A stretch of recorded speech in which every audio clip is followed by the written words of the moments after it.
Hello, everybody, and welcome back to the stream. It's Tuesday, and you know what that means. It's time for Perpetual Motion, the class where we never stop moving, and it is our second to last stream of 2020.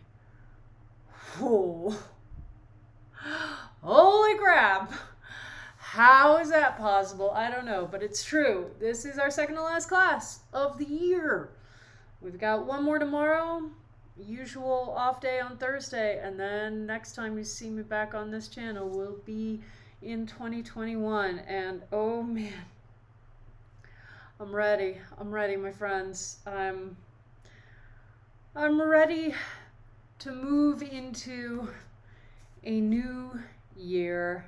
And it's interesting because, I've been sort of going back and forth on New Year's as a unit of measure that we use for, inspiring us to change things or do new things or, remove ourselves from toxic things and stuff like that. And, that's work that can and should be done at any point during the year, absolutely.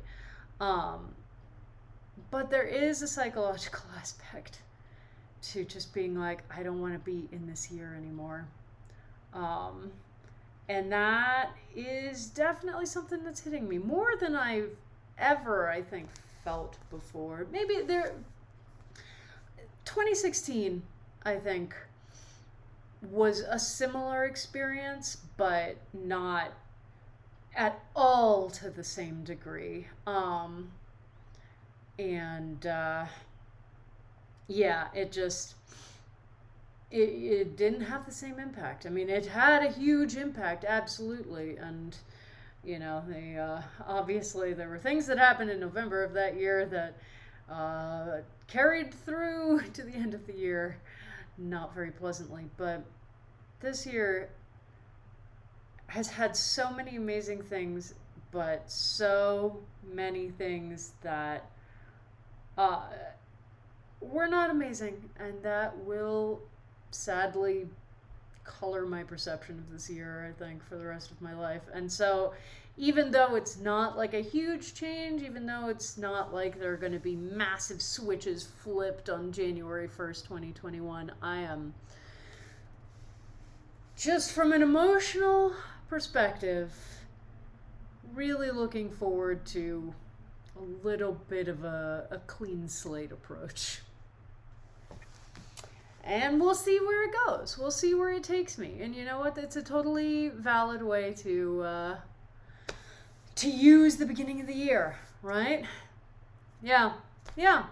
So we'll see. It's good to remind ourselves that obviously we'll be carrying a lot of the same problems and concerns from 2020 into 2021, at least in the beginning, and to not, go into the new year being like, everything will magically be better. But I do think that there is power in just saying, okay, new year, new opportunities. And sure, it's an arbitrary date, but any date that we choose to do this is arbitrary. So we might as well lean into it. So yeah, if obviously I'm not the only one thinking that way, which is, always really nice to know. But as we head into 2021, make sure that you're breathing and thinking about how you want to set yourself up for success. Okay? Like, we have a couple more days, which means that we have days to plan. We have days to think about what do I really want to try and accomplish in 2021. And, I'm not going to dig too far into that because I feel like every fitness trainer on the face of the planet does that and is like, well, I'll help you achieve it in 14 days or less.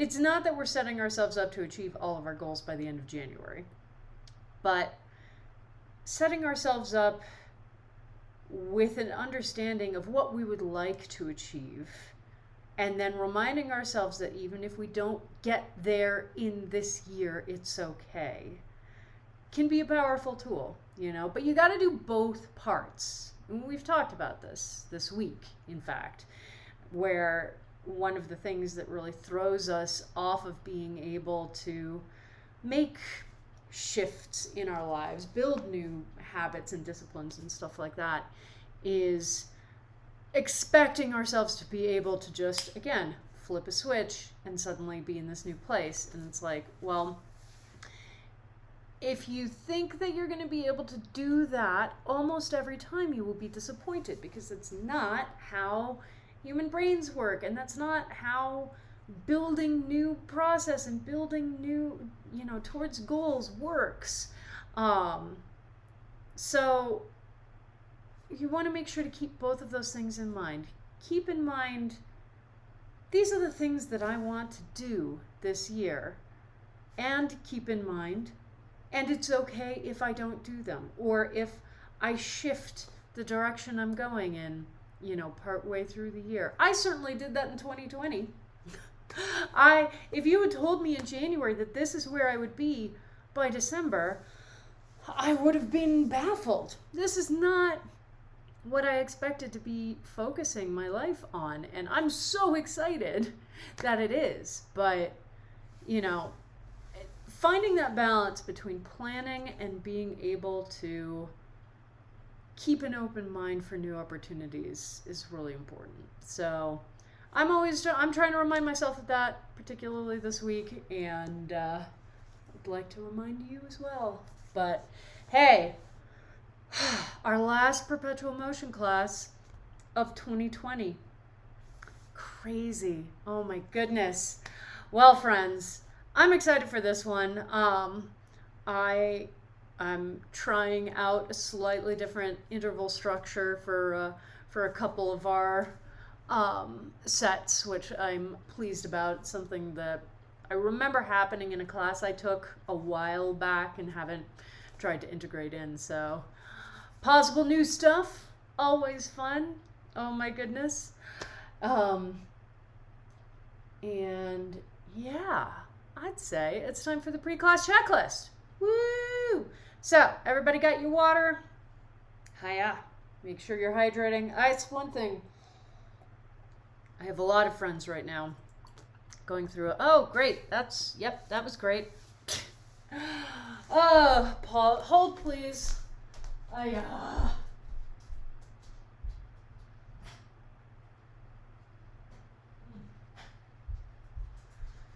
Oh dear.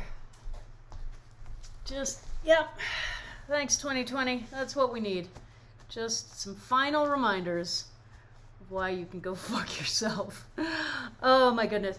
What I was saying is I have, several friends who are going through some pretty big life stuff, and I figured out that the best way for me to assist people right now, using sort of my fitness friend approach and also just my decade of project management experience and schedule management experience, is to be like, okay, what do you need to be reminded of and on what intervals, and then do that. So, I'm the person texting and being like, hey, have you hydrated and eaten food recently? Hey, you said that you wanted to clock out of work by 5 p.m. It's 5 p.m., so make sure you're doing that. And I'm enjoying that role. It's hard when we can't physically go and support people, but I feel like this is a good way for me to use my skills to support people even from a distance. So, all that to say, make sure you have your water. Fitness friend says, make sure to hydrate. You've got your comfy clothes, whatever that means to you. You've got your mat or your mat-sized space on the floor. And if you use a fitness wearable, we will turn them on right now to high-intensity interval training. The best kind of training. That's not true. There are plenty of wonderful ways to train. And as I say in many contexts, but haven't said on the stream in a while, the best kind of exercise is the kind that you enjoy and can stick with. So we've got all of that taken care of, and now I would say it's time for class. So if you're new to perpetual motion, it is not a misnomer. It is the half marathon of HIIT classes. So where usually we would hear the ending horn for a set and go, all right, time to, stand around, maybe drink some water, that's fine. In today's class, when we hear that ending horn, we instead go into our active rest exercise, which for this class is cross jacks, and I will demonstrate that when it becomes relevant.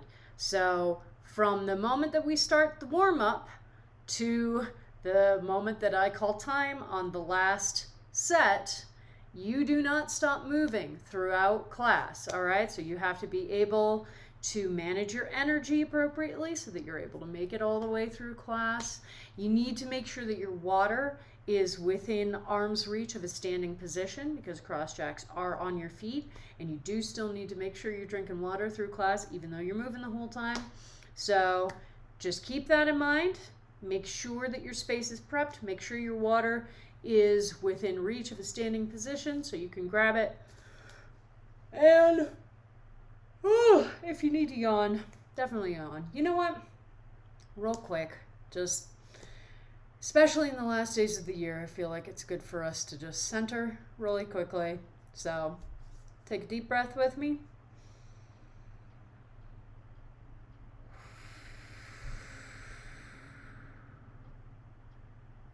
And one more.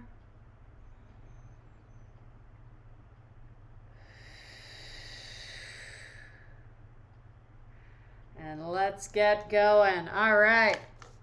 So, doing our usual warm-up. Huzzah, huzzah. One of these days, I will shock all of you by coming up with a new warm-up, and then none of us will know what's going on, because I certainly won't. All right, on your backs, on your mats, one foot crossed over the opposite knee, and as soon as you hear that horn go, we begin with hip rocks and bridges. Hiya! There we are. And remembering that, of course, this is relevant on any class day, but particularly on perpetual motion day, we want to make sure that we are not trying to go 0 to 60 right off the bat, okay? We want to be using this warm-up as an actual warm-up, i.e., as an opportunity for our bodies to boot up all of the systems and processes that they need to get going for you to have an effective workout. So we are not here trying to bridge as high as we can, trying to rock our hips up as high as we can. All right, we are just getting these systems activated, telling our brains to start sending the appropriate signals down to our muscles, telling our muscles to start turning on our energy production systems, and just getting ourselves ready to rock and roll. All right, so always keep that in mind. And if you don't believe me, just look at what I'm doing. I am not, going for full intensity here, and I think that's pretty apparent just watching, okay? So just keep that in mind as we're going along.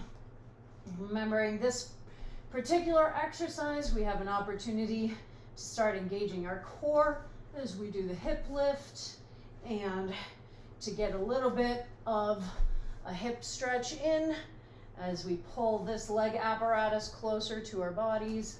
All right, and otherwise we are just getting things started. All right, it's the boot up sequence.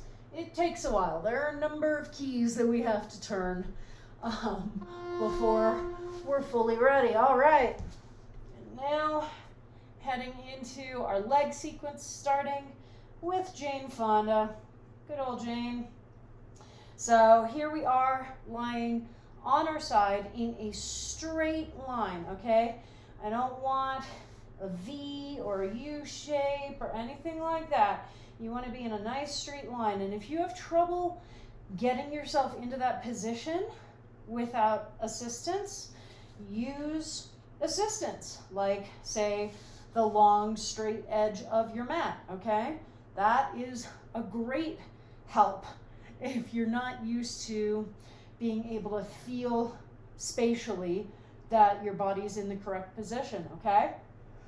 And then make sure you've got your core at least a little bit engaged to prevent your hips from rolling backwards or forwards, and you're engaging the glute on the working leg each time. All right, top foot flat on the floor in front of that bottom knee, and we are lifting the bottom leg here and just getting ourselves going. Oh yeah. Ooh. Oh man, I don't know why I'm yawning so much. I've had such a relaxing weekend. It's one of those weird things where I feel like sometimes getting the rest we need just makes us feel a little bit more, like we need rest, which is very confusing to me. Maybe it's just a sign that I haven't gotten enough rest, which is entirely possible. But here we are doing our first bottom leg lift sequence. Soon our alarm will go off and we will move this top foot behind the bottom knee, still flat on the floor, still lifting the bottom leg. This is our beach pose right here. And it's the easiest position of this leg sequence because we're not worried about our balance. We're not having to struggle to keep our knee pointing straight up at the ceiling. We've got this nice stable thing here, so we don't need to worry about our hips rolling in any incorrect direction. So we can really just focus in on that leg lift right there. And you can have your foot, I don't generally care the way that you are positioning your foot. I generally will move sort of between a neutral position and a flexed position, just depending on how much I'm paying attention. If you want to point your foot, that is also totally fine. Any of those are perfectly fine options. All right. Now we go to the other side and we do all that again. Oh yeah. So back here, starting with Jane. What I had started to say when we were doing this on the first side is as we're lifting that leg, you want to make sure that you're engaging the glute on that working leg. If you're not engaging that glute, the leg has a tendency to float forward. And again, we're trying to maintain a straight line position, right? So we don't want the leg to float forward. However, all I want you to do is engage the glute, not be pulling the leg backwards, because obviously then you have the same problem in the other direction where you're pulling the leg out behind yourself. So you don't want to be pulling the leg. You don't want to feel yourself manipulating the leg in any direction except up and down, okay? All right, and now top foot flat on the floor, in front of that bottom knee, lifting that bottom leg, checking in on our hip flexibility, which is going to determine how easy it is to get into this position in the first place, let alone hold it. I have to put a little bit more effort into engaging the muscles in my hip socket to pull that knee back so it doesn't try to cave forward on this side, because my hip over here is not as flexible as my left hip. And that's just something I know about myself, and that means that I know how I need to modify things or what I need to pay particular attention to on each side of an exercise to make sure that I am still maintaining the correct form. So always take every opportunity to learn more about yourself. All right, now we got that. We're back to the beach position, okay? And this is us finishing out the leg sequence. So this is our last one. We're chill. We're just lifting that bottom leg. We're not worried about keeping balance. You should still feel some activation going all the way up into the lower abdominals. And that's why I like this. It gives us an opportunity, since we're not worrying about anything else, gives us an opportunity to really feel, okay, what muscle groups are working as I lift this leg?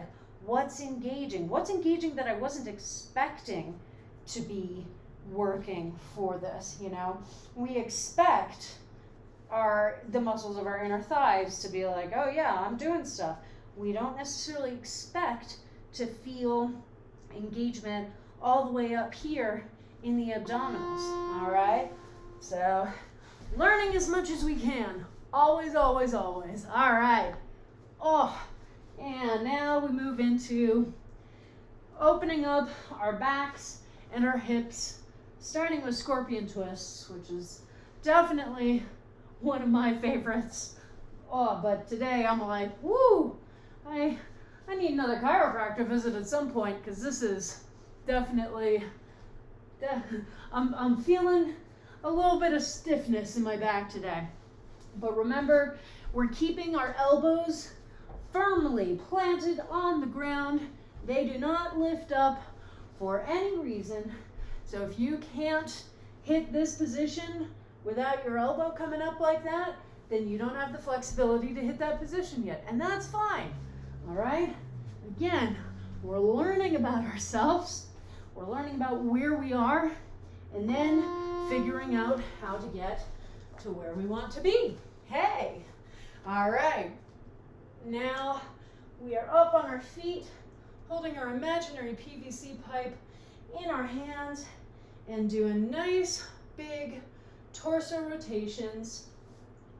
I want you to change directions every 2 rotations or so, just to make sure that you're evening yourself out, because we are not going to be doing this for a second timer. So we need to make sure that we're even right here, right now, okay? And remember that you are initiating all of the movement from your hips, okay? Not using your arms. Your arms are staying right here in the same position relative to your head the whole time, okay? And then the circle starts from the hips. But now we head into our first run of squats. Our first opportunity to check in and go, how are my knees doing? How's their positioning? Making sure that they are going straight over your feet and not trying to cave in towards one another. So if they are trying to cave in, narrow your stance a little bit and test it. Okay, cool. I can do the whole squat without my knees trying to roll in like that, so I'll stick here for as long as I need to build up the strength. And then I can test back out in that wider position and go, oh, cool, I now have that strength, or, oh, I'm still not quite ready for it, okay? And either one is fine. That's the thing. You want to be able to test every once in a while, test the aspirational position, as I call it, and see how close you are to getting there. But if you're not there yet, don't worry about it, and don't just try to stick with it because you think that you've been, doing class long enough or doing the modified version long enough that you're supposed to be able to do whatever your aspirational version is, okay? That's not how bodies work. That's not how class works. And that way lies only madness. So, don't do it. I said as if that's easy, but it is not simple, but it is easy. All right, now we are down here in our wide squat position, and we're doing nice upper spine twist. So one shoulder in towards the midline and then the other, and we're just going back and forth. Everything else is in a held position, okay? So I'm not bouncing up and down out of the squat, I've got my hands on my knees. That helps me to keep them safely over my feet, which obviously makes this position a lot easier to hold. But I'm not letting my knees move around or cave in towards the center. The only things moving are my shoulders, okay? And that's all we want in terms of movement. Everything else is nice and stable. All right. Cardio. We've reached it. We start with our jumping jacks. And again, going back to the advisory I gave at the beginning of the warm-up, we are still not ramped all the way up to 100% energy output, okay? We're still in the warm-up. So consider this the last part of the boot up sequence.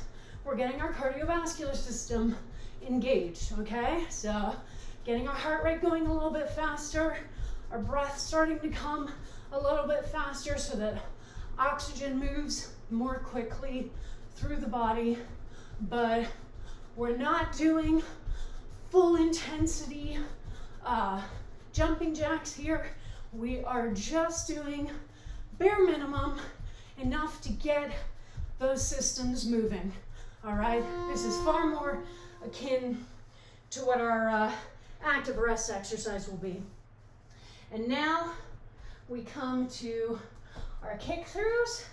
So again, looking at our form for kick throughs, because it's super important that standing leg, 90-degree angles, and knee pointing up towards the ceiling. So not letting the knee cave forward and not bringing the butt all the way down to the floor, all right? Similarly, shoulder as close to directly over the wrist as possible. You want a nice, strong base here, okay? And then you switch to the other side, and there's a little hop in the center, which is the other reason why you really want that engagement in the shoulders, because you are, for a second, putting your entire weight on them, okay? Last, but certainly not least, I think I say that every class now. It's the dangerous thing about having the same warm-up each time is just the tendency to get into well-trodden conversational paths in addition to our well-trodden activity paths. But we finish out with our burpees, making sure that from this plank we do a wave push-up and a nice big victory clap at the top. And when we hear that final horn, we do not stop moving. We instead go immediately into our cross jacks. Woo. So cross jacks, just a really small jumping exercise. Jump the feet out, cross one in front of the other, and then switch. Same things for the arms, out and then cross, out and then cross. For modifications, you can do the arms while just kicking the feet forward, or you can do a little side to side jump here, but whatever you choose, you keep moving the whole time, all right? That is our non-negotiable. Woo! All right. So while you're doing your active rest, make sure you're still going for that water bottle, okay? If you have ever run a race of any kind, you know, like a long one, like a 5K or higher, then you understand how to drink water awkwardly while bouncing around, you know. The most important thing is that you're timing the swallowing of water in between breaths so that you're not simultaneously trying to inhale, and that's how we end up with water going down the wrong pipe, and we end up choking and coughing and all of that not very fun stuff. All right. So we're going to do a guided 5-minute AMRAP-esque interval.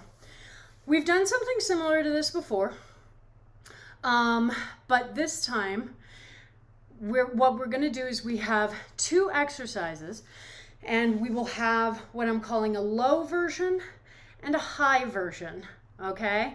And we'll be going between those versions. So I'll still be sort of Simon Says-ing you through transitions, but instead of having, 3 exercises and an active rest exercise, we just have 2 exercises, but we have the sort of small bare minimum version and then the full-on intense version, okay? So our exercises are going to be, hang on, sorry, let me get the puzzle pieces back together. Our exercises, first exercise is going to be side-to-side mat jumps, and the low version of that is going to be just this, like this, okay? So you may be doing that as your active rest right now, in which case, good job, you're ahead of the curve. The big version, of course, is our usual one side of the mat. I'm standing on the same leg as the side of the mat that I'm on, and I use that front leg to propel myself in a jump all the way to the other side of my mat. Touch a hand down for balance, not for putting weight on, and then back the other direction, okay? So that's the low-high version of that. Second exercise is going to be Flaming Scarlets, okay? And the low version of that is going to be basically a high knee in place jog, okay?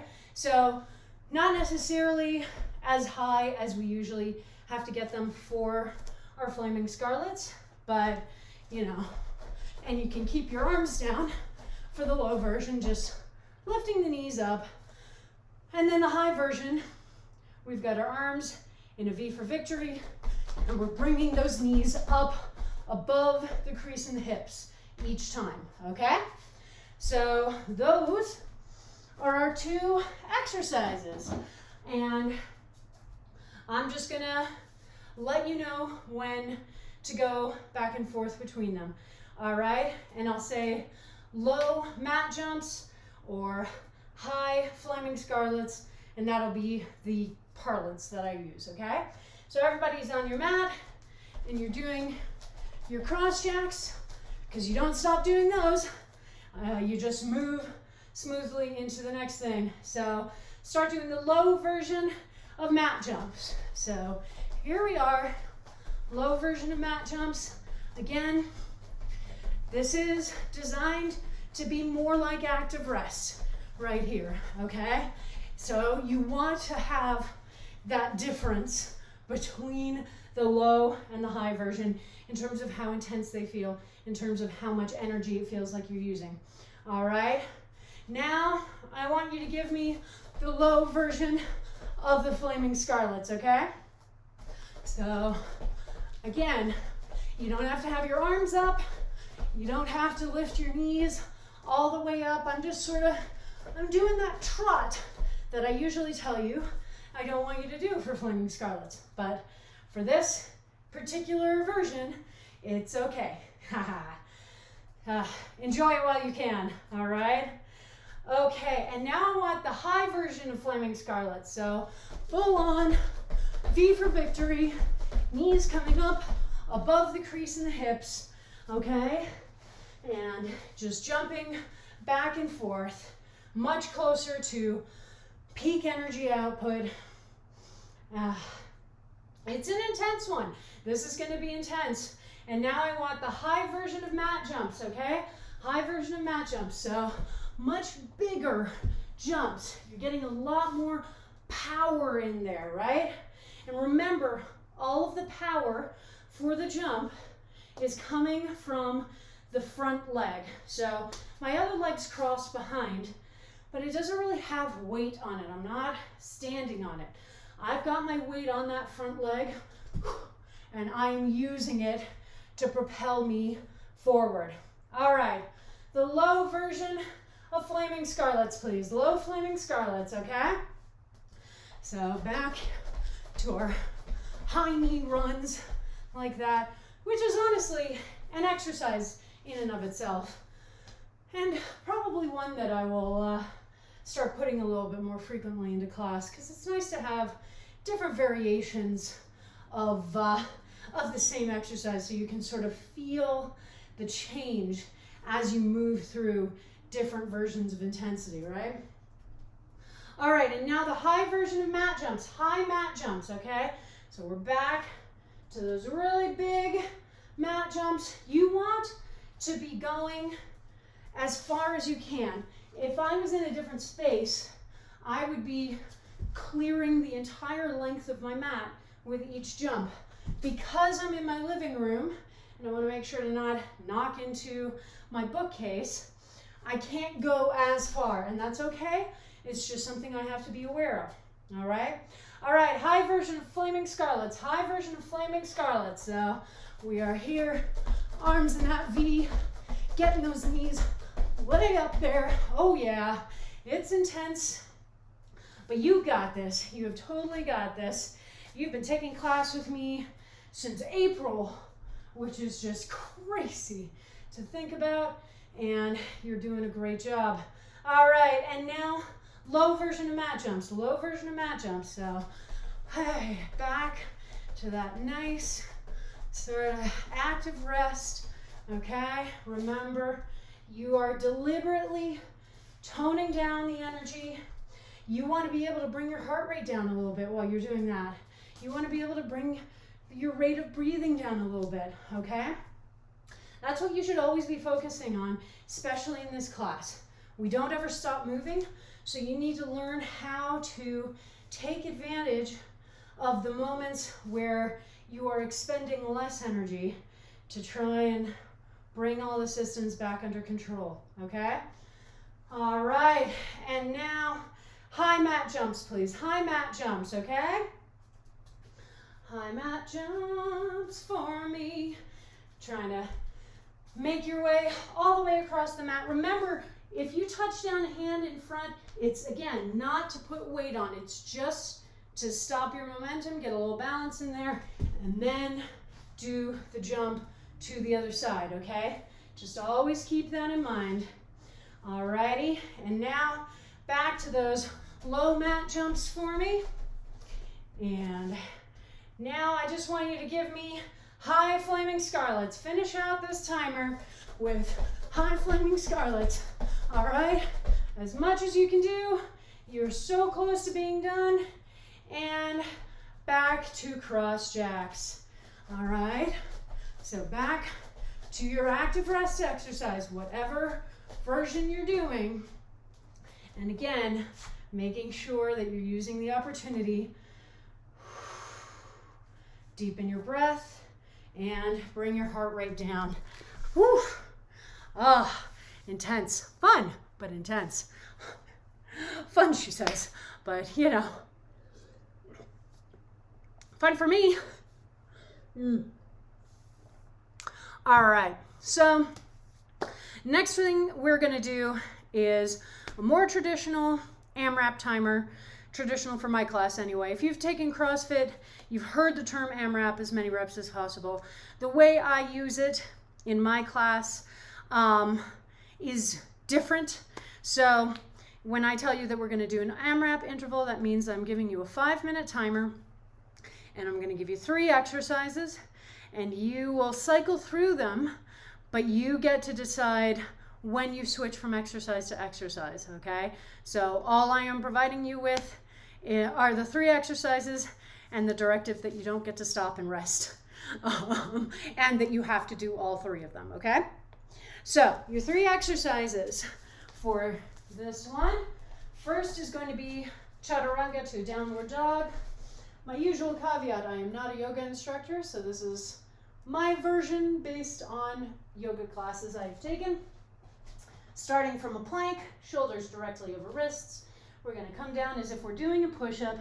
When we're almost to the ground, leave your hips down by the ground, extend your arms, look up at the ceiling, and then push back against your hands into a downward dog, back to that plank, and repeat over and over, okay?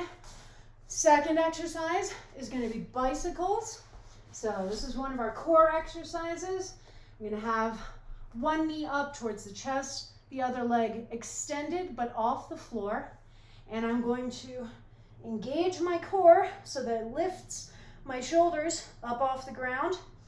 One elbow to the opposite knee, the knee that's in at my chest, and switch. And just going back and forth. So we're getting that oblique activation in here, a little bit of rotation. Keep your hands forward, don't put them behind your head, or you'll end up wrenching your head in unpleasant ways. And then third, what is third? Ooh, third is a held wide squat. So that wide squat that we did in the warm-up, we're coming back into it, but we don't get to have our hands on our knees. We have our forearms pressed together like this. So you need to make sure that you're pulling your knees backwards so that they stay directly over your feet the whole time, all right? Okay, so we're gonna have a timer going. There'll be one horn in the middle. That's just to let you know that we're halfway through, so you don't have to change anything about what you're doing. But those are our exercises. Chaturanga to downward dog, bicycles, and a held wide squat. So we're here doing our cross jacks, and as soon as we hear the horn, we move into our first exercise and get going. Now, if you do yoga on a more regular basis and you would like to modify this to be more similar to how you would do it in a yoga class, I know that there is, I think, like flipping over the top of the feet in a way that I find incredibly awkward and sort of gets in the way of my doing the exercise. But if that's what you're used to doing, go for it. Like I said, this is my version of it based on my experience in yoga classes. But if you are used to doing it in a particular way, that's totally fine, okay? And then doing our bicycles. So again, I want you to really get used to, before you even put, your legs into the correct position, just have your feet on the floor and just engage and contract your abdominals and feel that as the impetus for your shoulders and chest lifting off the ground, okay? I'm not going like pulling myself up with my head. I'm not lifting my head first. I am legitimately just engaging, contracting these muscles, and that's lifting my shoulders up. And that engagement has to be maintained the whole time that I'm doing these bicycles, okay? I do not want to let that go until I think that I can't maintain it.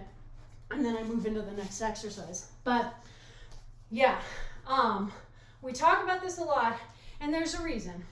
I talk about how core exercises are some of the easiest ones for us to try and compensate for weak core muscles using other muscle groups.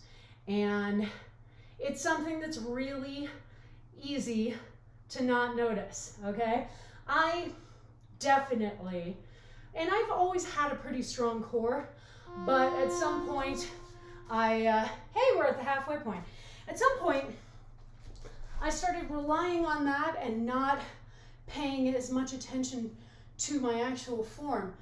And so I wasn't really utilizing that core for these types of exercises. And so it got weaker, obviously.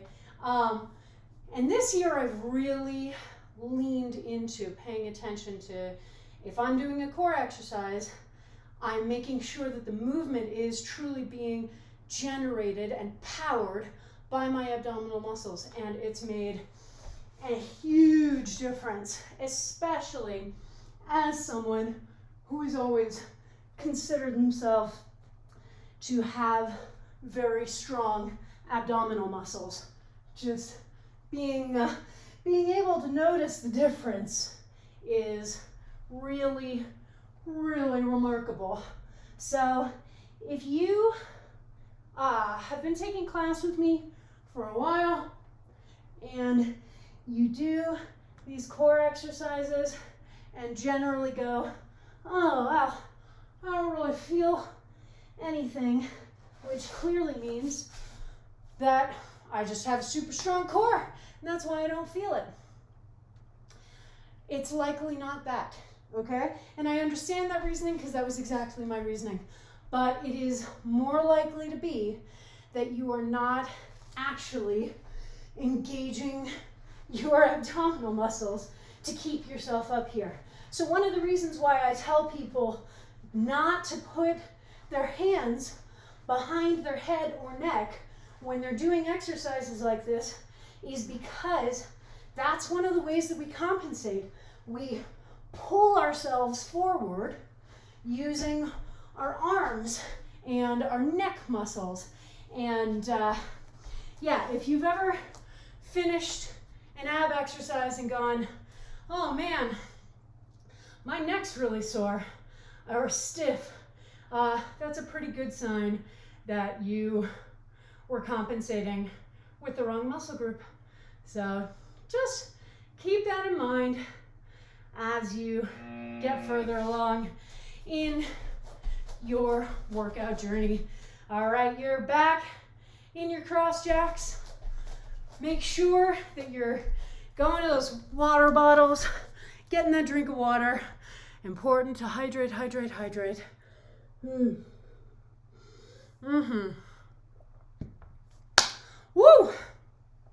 All right, we are going to do a second of the guided intervals, the low-high guided intervals, okay?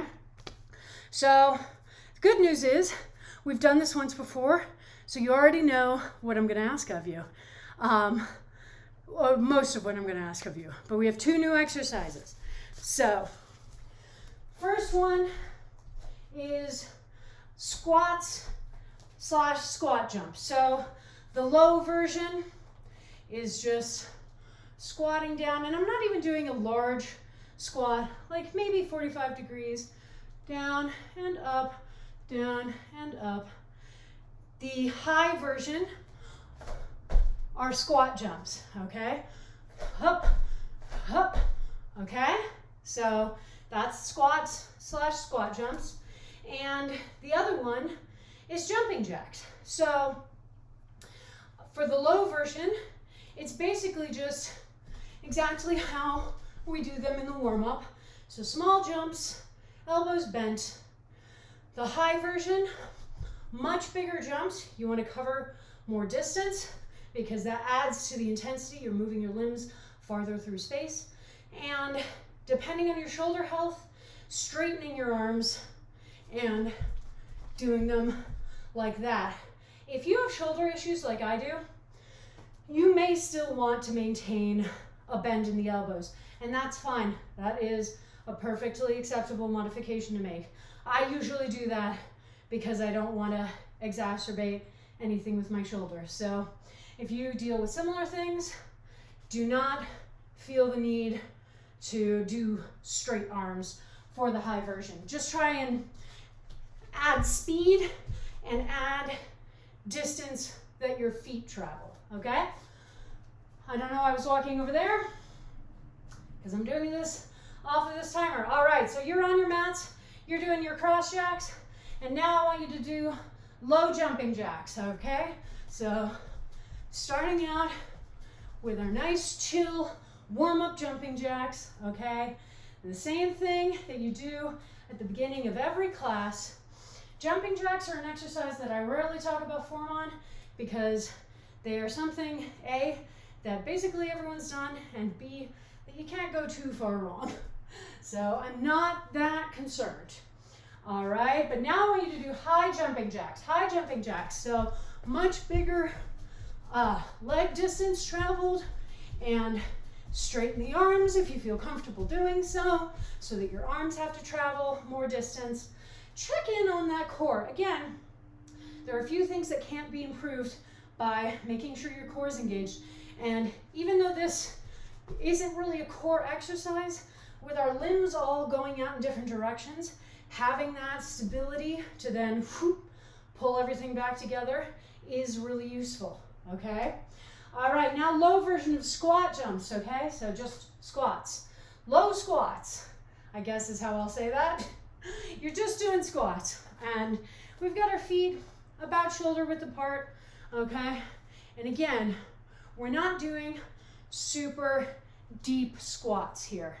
We're just going down about 45-degree angle and just trying to keep that rhythm going. But now high squat jumps, okay?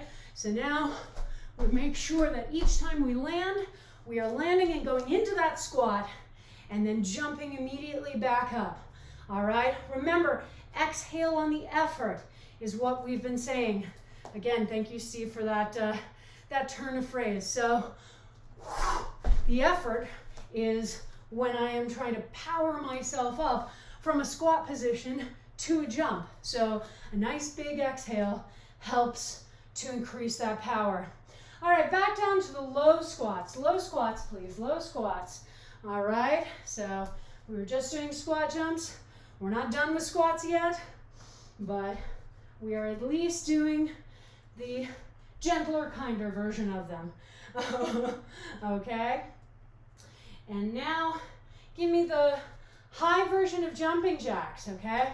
So here we are. We barely had a chance to let our breath and our heart rate come down a bit before we are going back to a much fuller intensity, really trying to push for size in particular.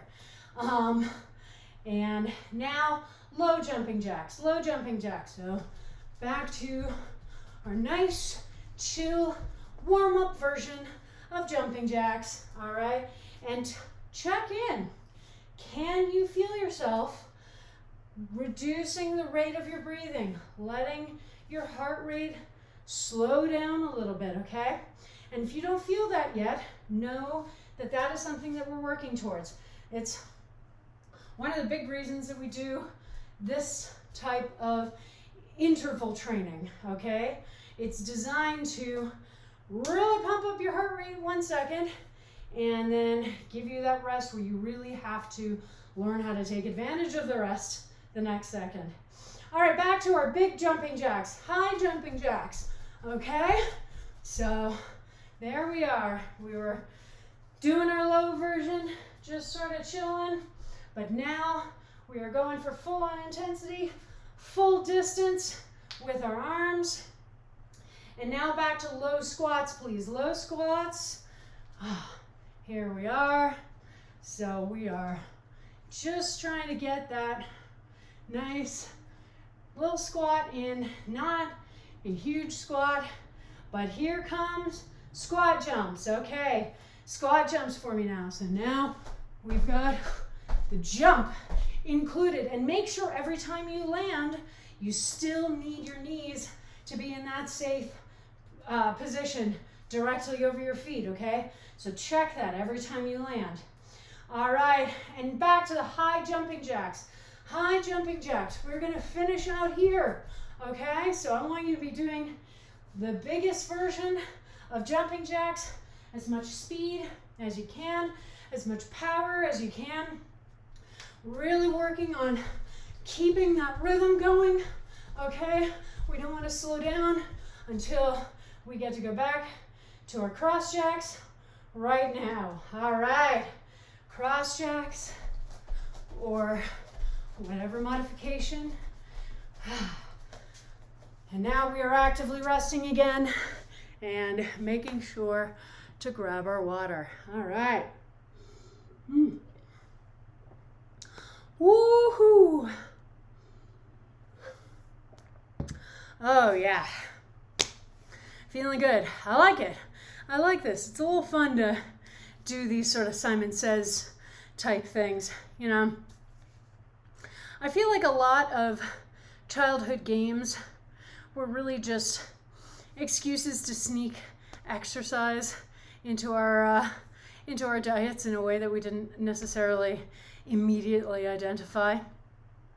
Which is not to say that Simon Says was all high intensity stuff, but you know, you wanted to throw people off, so you would definitely like have them jump around, and then they're focusing on that and not paying as much attention to what you're saying, and that's how you lose at Simon Says. God, that's a game I haven't played in ages. Okay, enough about Simon Says. So now we're doing another AMRAP set. 5 minutes, 3 exercises, same as before, but different exercises. So not same as before. Same structure as before. That's what I was going for. So, first exercise is going to be front plank from the elbows. So we've got our shoulders directly over our elbows, so nice perpendicular angle with the upper arms and the ground, and butts out of the air, and we're just chilling. All right, it's one of those exercises that is not easy, but it is simple. Then our second exercise is going to be turtle stands. So we roll up onto our shoulders, up onto our feet, stand, and repeat. Okay, remember you can modify to push up onto your feet using a hand if you need to, but really try to work towards being able to roll directly up onto your feet, because that momentum is kind of a critical part of the exercise, okay? And then third is going to be full pike extensions. So we start here, balanced on our tailbones, and then extend our arms and legs away from each other, but still off the ground. And then up, down, up, down, up. Okay? So those are our 3 exercises. Again, front planks, turtle stands, and full pike extensions. So everybody is you're cross-tracking on your mats, and as soon as you hear that horn go, you will begin. Hey. And one of the things to remember when we do held positions like planks is that you need to be breathing the whole time, okay?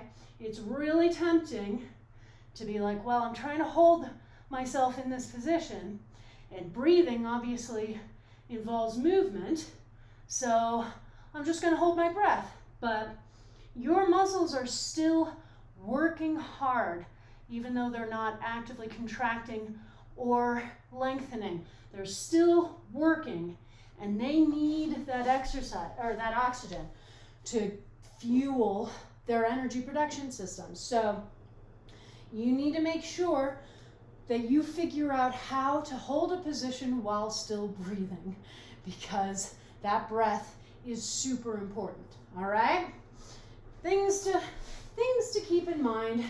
It can be a tricky thing to figure out, and if it takes a little while for you to really be able to master the held position while still breathing, that's okay. If you feel your muscles vibrating a ton while you're holding that position, know that that is perfectly normal, okay?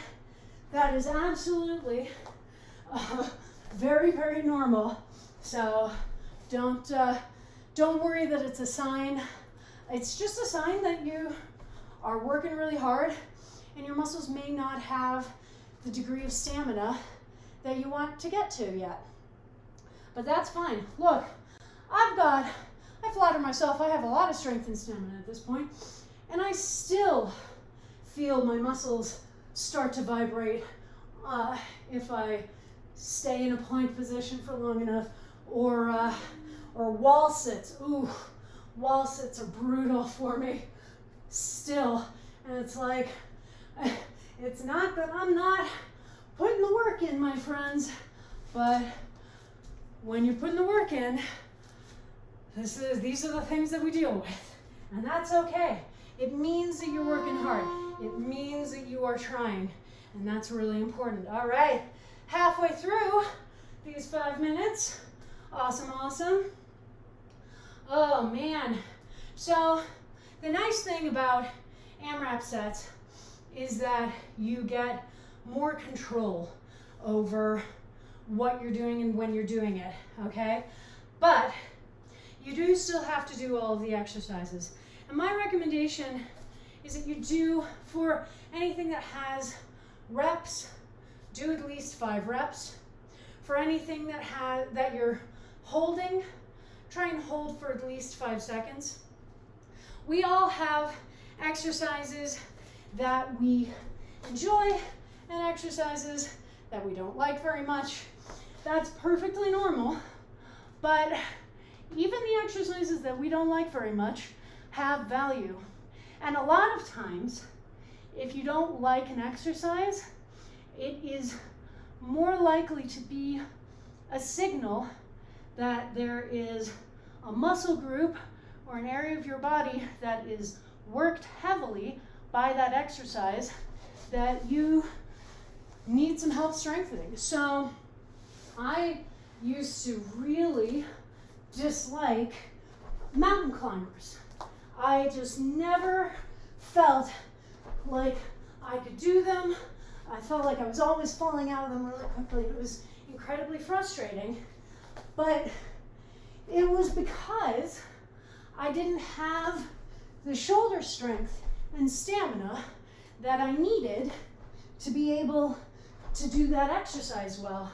And once I got that, I was able to go back to them and go, oh, I'm a lot better at these than I ever thought that I would be. So I want you to always try your hand at the exercises that you don't like, because you may surprise yourself.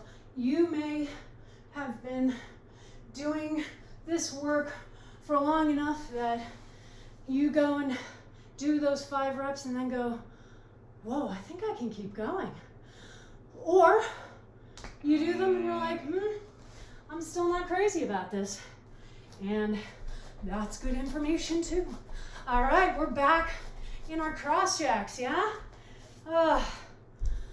Active rest, hanging out.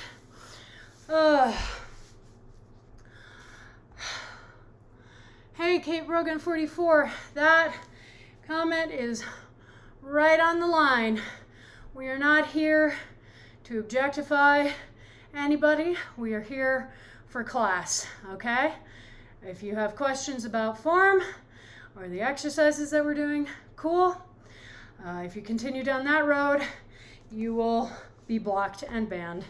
So just keeping that in mind.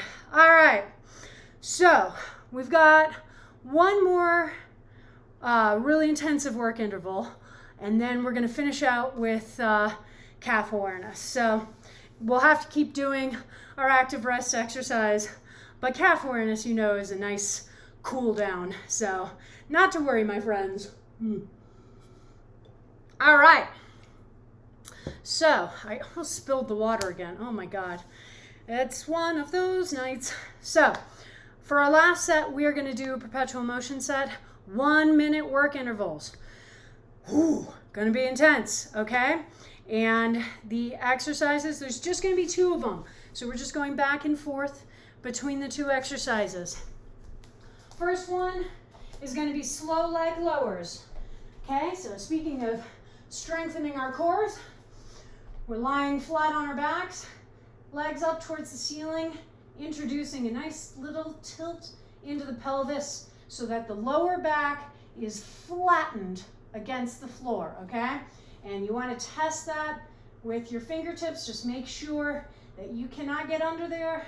It's flat against the floor. And then slowly lowering your legs, stopping every 15 degrees, hold for 2 seconds, and then lower, hold for 2 seconds, and lower, hold for 2 seconds, and lower, hold for 2 seconds. If you've made it all the way down there without your lower back coming off the floor, then you get to reverse.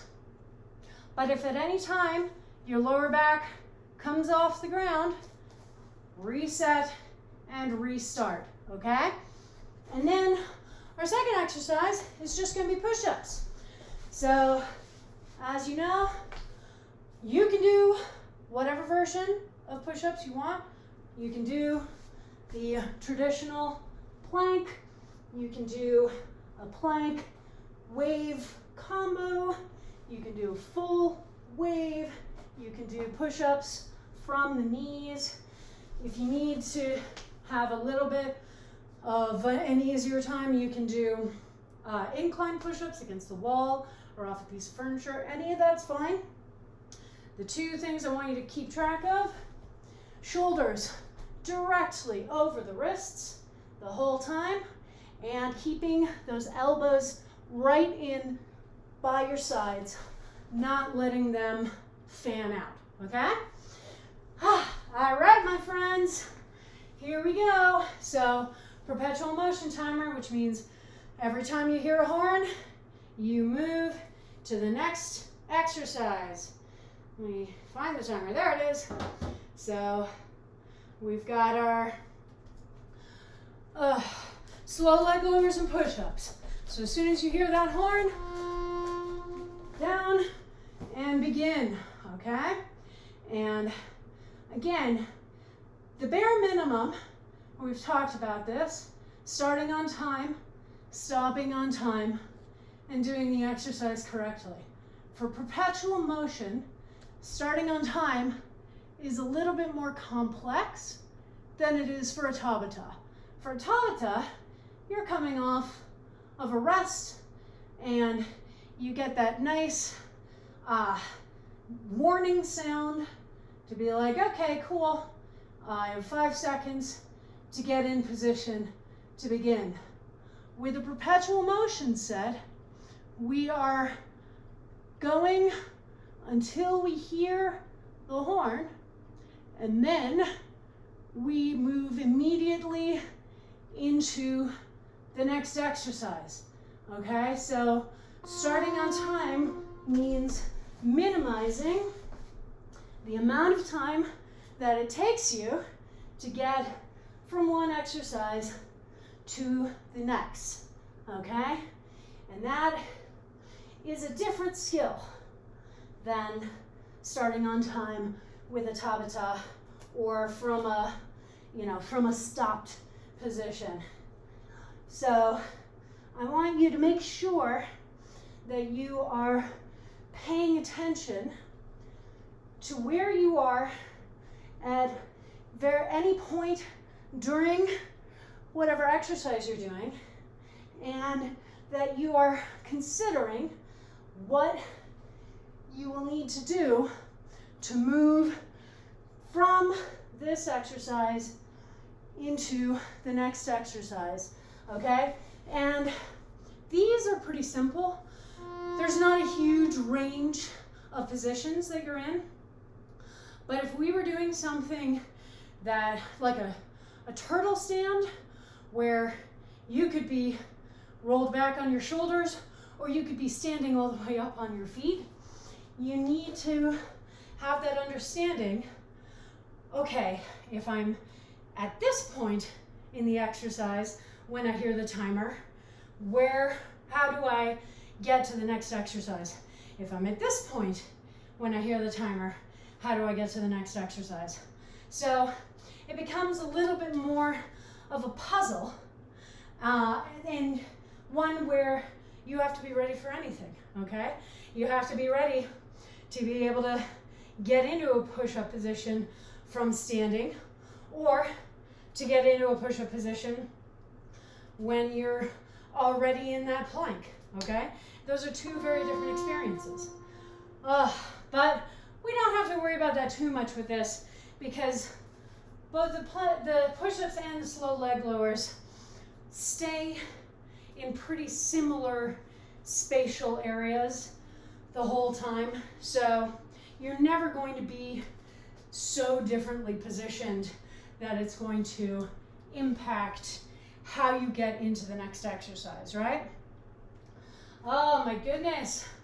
My friends, this is our last set of class, and that means you're probably feeling some intensity. We've been going for a while. We've been moving the whole time. You've had that active rest exercise the whole time, so you haven't gotten to stop and chill and take a drink of water. And remember, when we finish this, I still need you to go back into those cross jacks, but we will move almost immediately into calf awareness. So I won't leave you there for long, and then we'll have a nice cool down.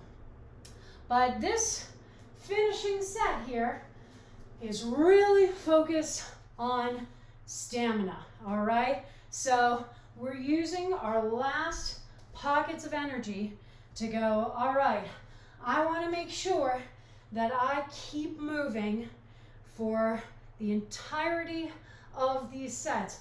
I want to keep doing those leg lowers until I hear that horn. I want to keep doing those push-ups until I hear that horn. I do not want to slow down markedly.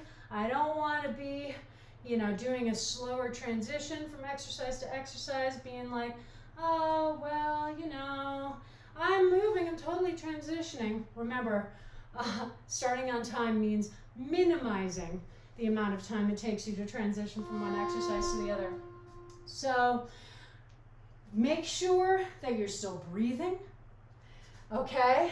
Make sure that you're still checking in on that form, and you're digging in, you're finding those last pockets of energy because you absolutely have them, okay?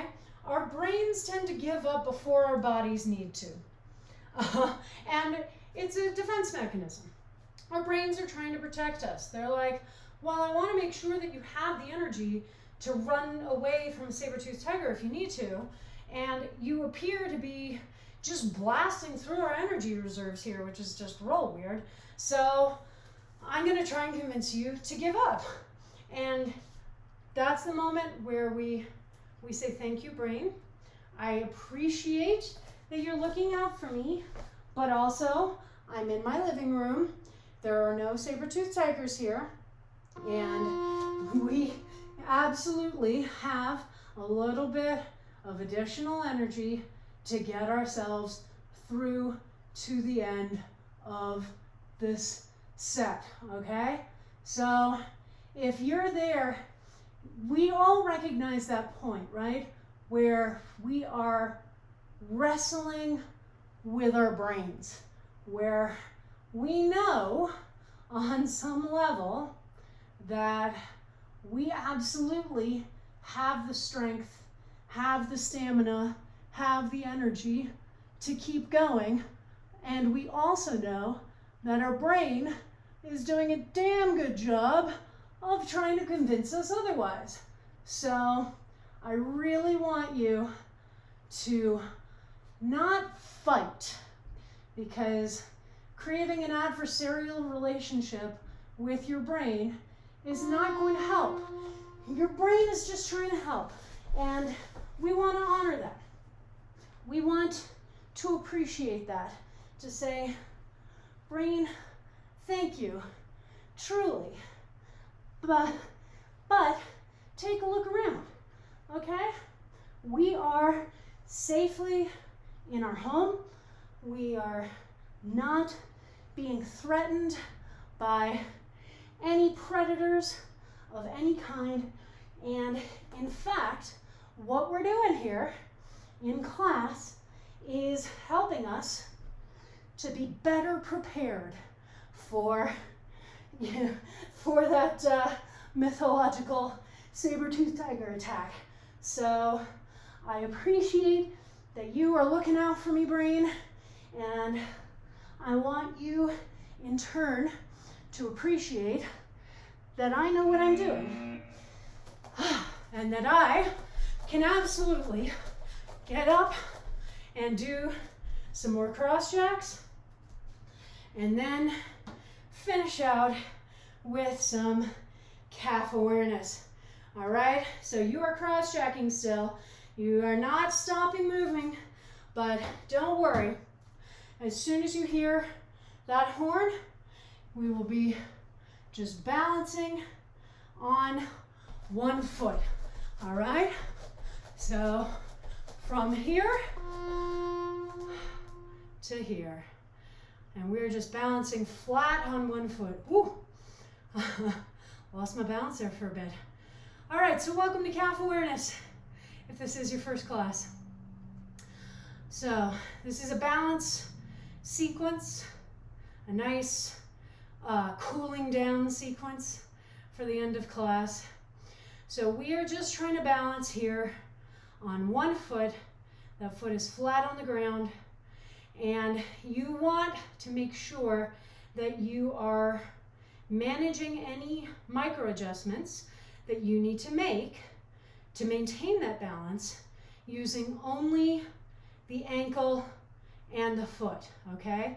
So we're not waving our arms around, we're not waving our leg around. All of those adjustments are coming only from the ankle and foot. All right, switch feet.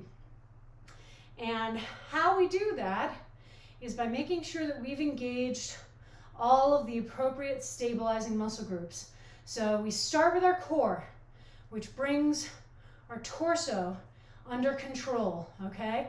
So we no longer have the ability to sort of move around at will. Engaging the glute on the standing leg ties all of that together. Same thing with engaging the quad on the standing leg. So basically by the time we get down to the knee, we've got one continuous piece, okay? Rather than a bunch of disparate pieces. And so the ankle and foot have a much easier time of managing that balance, all right? Now when the horn goes off again, we will go back to that first foot, but now we will be balancing up on the ball of the foot, okay? And this is going to be a lot more intense. So we're still trying to do all that stuff I was talking about, but recognizing that we have a much smaller area to balance on, and we are a lot more off kilter because of it. So if you feel like you're gonna fall out of the position, I do want you to try to control your descent, okay? So rather than letting yourself go, and sort of wildly step forward, I want you to instead slowly lower, readjust, go back up, and if you have to, slowly lower, readjust, go back up, okay? And just get used to trying to control that descent. All right, other side. Now, you will notice that I have a tendency to adjust around a lot on my mat. The reason I do that is that my mat is very thick. It's a very flexible surface, which means that it does not stay flat and stable under my foot. It instead depresses under my weight, and that changes the shape of the surface I'm on. So I tend to shift around, try to find an unused area of the mat that's hopefully a little flatter to begin with. Whether or not this is actually effective is up for debate. It may be mostly psychological, but that's okay. All right, now back to our first side, and we are rocking up onto the ball and then back onto the heel, okay? And we're just going back and forth, up on the ball, back on the heel, up on the ball, back on the heel. So now we've introduced movement, all right? So check back in. Are you still paying attention to those stabilizing muscle groups? Your core in particular. Or have you let it go as you shifted from one thing to another? So if you've done that, try and re-engage it and feel the difference in your ability to manage this movement from up on the ball to back onto the heel, okay? Because it makes a difference, and you will feel that difference pretty quickly, I'd say, okay? Woo! Now to the other side, up on the ball, back on the heel, up on the ball, back on the heel. You can let your butt go backwards, so I'm not trying to just lift my toes off the ground and stay straight up and down. That would put a lot of pressure onto your shins, and it wouldn't be particularly pleasant. So let yourself really rock backwards, okay? Get some of this mat out of the way. So up on the ball, back on the heel, making sure that you're engaging the core so that you're not falling out of the position, okay? And now our last activity, both feet on the floor, rocking up onto these heels, and keep those toes off the ground until the final horn goes off. So balance as much as you can. And when you don't feel like you can balance anymore, shift around, reset, balance, shift around, reset. The main thing is just keeping those toes off the ground. Intense, I know. It's gonna do a lot to your shins. Woo. Hey friends, it's a good opportunity for me to model some good behavior. I was starting to feel a little nauseated. So I'm gonna stop and take a breath. But you are almost done. Keep that balance. And now let it down. Woo! And back to your water. Grab your water, make sure to drink it.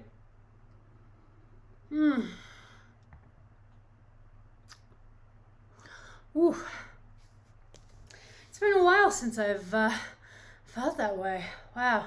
And that's something that is an automatic hard stop, okay? If you're in class and you're going along and suddenly you're like, I feel like I'm gonna throw up, stop whatever you're doing immediately, okay? Rest, try and take deep breaths, and if the feeling goes away, test out going back to movement, but don't push yourself, okay? That is a sign, you're not getting enough oxygen, or you haven't hydrated enough, or you're just new, and still building up that stamina. All of those are totally legitimate reasons to feel that way. But always, that's one signal that I do not ever want you to ignore. The butt kicking I needed. Good. Woohoo. Glad to hear it. Make sure you're drinking water, okay? No butt kicking without water. Oh, man. Yeah, it can be really disconcerting if you start to feel dizzy or nauseated in class. And it can also feel like there's not really a rhyme or reason for it. I know it does for me. Like, that was really weird. And I'm not sure why that happened. It just sort of did. And I listened to my body and I stopped moving, okay? And that's a good thing. That's what we want to do. But yeah, just if you ever feel that, make sure that you don't just keep trying to press on, all right? No pushing until we vomit here, okay? That's not our goal. That's not ever our goal. All right, my friends. Wow. That was our last perpetual motion class of 2020. That was our second to last class of the year, which is just wild to me. We've been through so much, my friends, and if there's one thing I'm excited about, it's getting to keep going on this channel in 2021. I've got lots of fun plans for it, and I can't wait to share them with you. Thank you so much. Thank you all so much for being here with me on these, keeping ourselves fit and healthy so that we can get through all this madness together. There will be 3 more classes this week. Tomorrow at 4:30 p.m. Mountain Time is Jump Around, our weekly cardio class. And then Friday at 6 p.m. is Functional Home Fitness, the class where we do weight training using objects you can find around the house. Also, our very first class of 2021. Holy crap.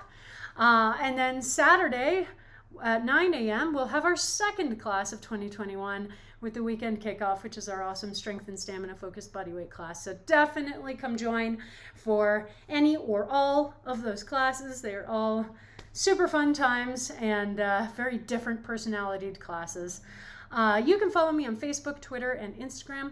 All my handles will be in my end cards, but they are all variations on Blanche Case Fitness. My YouTube channel is where I upload all of the VODs from these streams, so you never have to miss a class, even if you can't make the live cast. And there will also be a lot of additional material going up there in the new year, so definitely head over and subscribe. If you want to help support me financially in making these streams, I do have a coffee account, Blanche Case Fitness. Your donations are always very much appreciated. And I am also planning to go live with a Patreon in January just to help support myself a little bit better in making these. There's so much that I want to do with these, and anything that you're able to contribute helps me to keep bringing you awesome classes, awesome content, which is something I very much want to do. So keep your eyes out for that. And speaking of growing community, we've got an amazing channel here. We are 3/4 of the way to Twitch affiliate status, and I would love to hit that landmark in the coming months. So if you enjoyed this class and you want to see more, please do follow the channel. Tell your friends, loved ones, coworkers, anybody looking for an awesome class. I stream 4 days a week. We have a great time.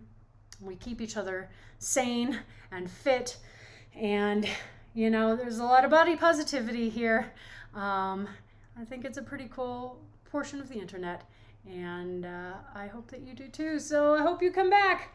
But for now, it's time for dinner, showers, relaxation. So definitely head off, make sure to rehydrate, make sure to refuel, make sure to have a nice shower, and I will see you back here again tomorrow. Have a great night.